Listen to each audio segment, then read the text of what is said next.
Olá pessoal, eu sou o André, professor André, estamos mais uma vez aqui para falar de literatura e o tema de hoje é o arcadismo ou neoclassicismo. Como objetivo da nossa aula de hoje, nós vamos reconhecer o momento histórico e as principais produções literárias do arcadismo, tanto em Portugal quanto no Brasil, né?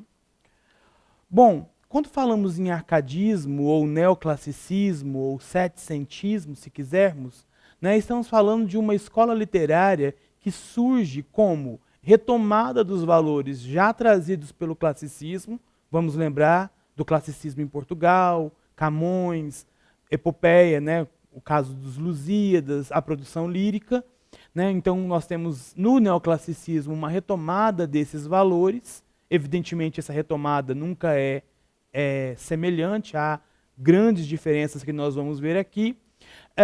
E por outro lado nós temos também o arcadismo como uma reação racionalista e de busca pelo equilíbrio com relação ao barroco, que, como vimos na aula anterior, é uma estética da suntuosidade, do rebuscamento e, portanto, de certo modo, da irracionalidade, né? O que difere um pouco aí do neoclassicismo. Como aspecto fundamental do arcadismo, né, no caso tanto português como brasileiro, nós vamos ter o surgimento das chamadas Arcádias, né, que são academias de poetas que se relacionavam entre si, que tinham uma produção literária, né, cotejada entre os pares, né, comparada, no caso, entre os pares, e esses pares eles usavam, então, de uma performance poética bastante interessante, que era a performance de pastor. Então, são, na maioria das vezes, os poetas eles encarnam pastores e que se dirigem às suas musas, normalmente suas mulheres, suas bem-amadas, e, portanto, começam a produzir as suas poesias a partir dessa noção de idílio amoroso, no lugar ameno, no lugar tranquilo, que é o campo, né? Então, do ponto de vista do contexto histórico, nós vamos ter o arcadismo no momento de surgimento da ilustração ou iluminismo. Então, como sabemos, na história, o iluminismo ele é um momento da história, né, da filosofia, né, em que alguns filósofos como Voltaire, como Montesquieu, como Jean-Jacques Rousseau, eles começam a teorizar algumas coisas muito importantes, né? Montesquieu, por exemplo, vai teorizar a noção de divisão dos poderes, né, em executivo, legislativo e judiciário, como nós vemos até hoje nas nações modernas, né? Voltaire vai pensar na noção de eleição, assim como Rousseau, né, que vai trazer a noção do homem bom, né, do selvagem como homem bom, da noção de que o homem nasce bom e de que a sociedade humana o destrói ou desvirtua, né? Então vão ser esses os dados primordiais, né? Falando apenas de 3 desses filósofos, são muitos outros, como Diderot, como d'Alembert e outros. Na esteira do iluminismo, nós vamos ter o quê? O surgimento do laicismo, ou seja, da ideia de separação entre igreja e Estado. O Estado precisa ser laico, secular e garantir a liberdade de culto a todas as pessoas.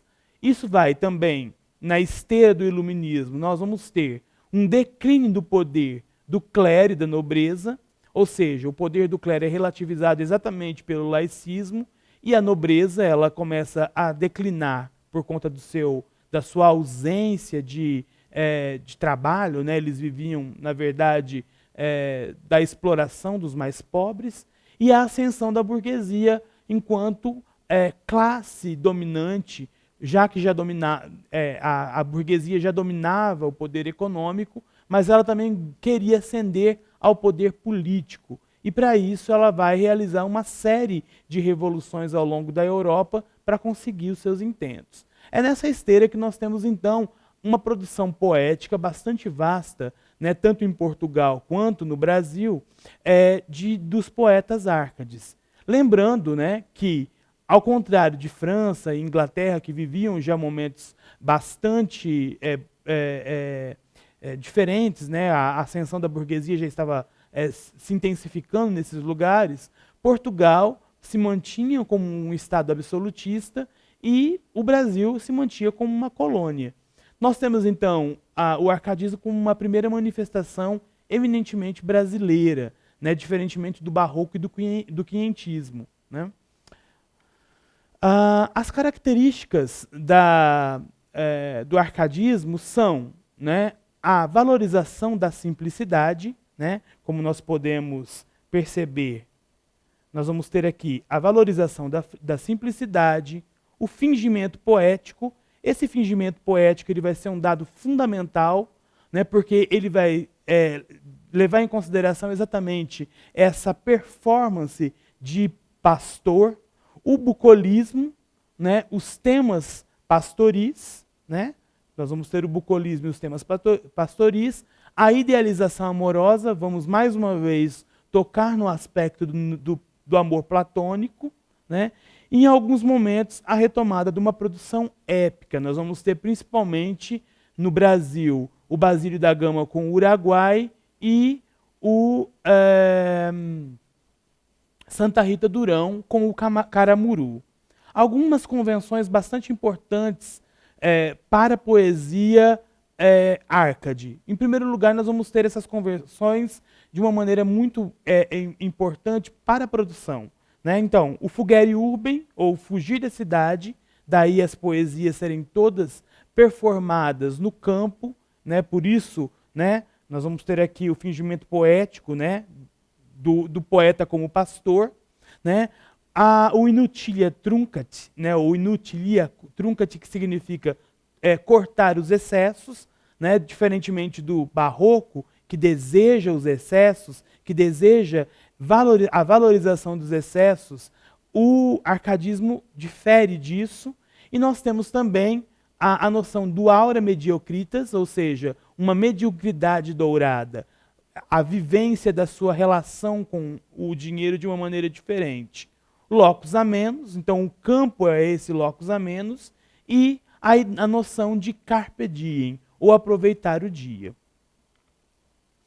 Os principais autores no Brasil e em Portugal, né?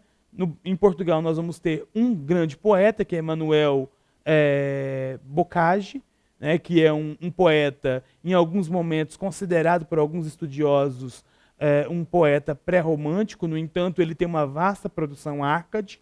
Né? E no Brasil nós vamos ter 4 grandes exemplares de poetas. Né? Tomás Antônio Gonzaga e Cláudio Manuel da Costa, com a produção lírica, e Basílio da Gama e Santa Rita Durão, com a produção épica. Né?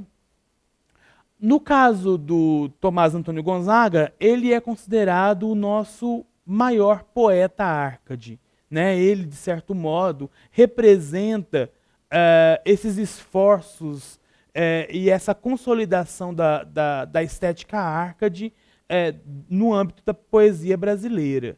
Daí a sua produção ser considerada uma produção bastante vasta, bastante interessante. Né? Nós temos aí um exemplo do Marília de Dirceu, que é a obra lírica do Tomás Antônio Gonzaga, e também nós temos um outro exemplo com as cartas chilenas de Tomás Antônio Gonzaga. Na verdade, as cartas chilenas até o século XX não se sabia o autor, mas conseguiu chegar até o nome do Tomás Antônio Gonzaga a partir da segunda metade do século XX. A autoria foi atribuída a ele. Né? Então, basicamente, sobre o arcadismo, nós temos essas noções importantes. Né? A noção de poesia pastoril, de poesia em lugar idílico, da valorização dos clássicos ou revalorização dos clássicos a partir de uma noção bastante diferente. Né? E essa valorização dos clássicos, apenas para encerrar, a partir da performatização do pastor grego. Né? Então não é qualquer pastor que aparece na poesia Árcade, mas é um pastor grego, né? E que se dirige normalmente a uma musa, né? Lídia, ou Laura, ou Beatriz. Né? No caso de Tomás Antônio Gonzaga, Marília, né? É a sua grande musa, daí o nome da sua obra, Marília de Dirceu. Bom, por hoje é só, espero vocês na próxima aula.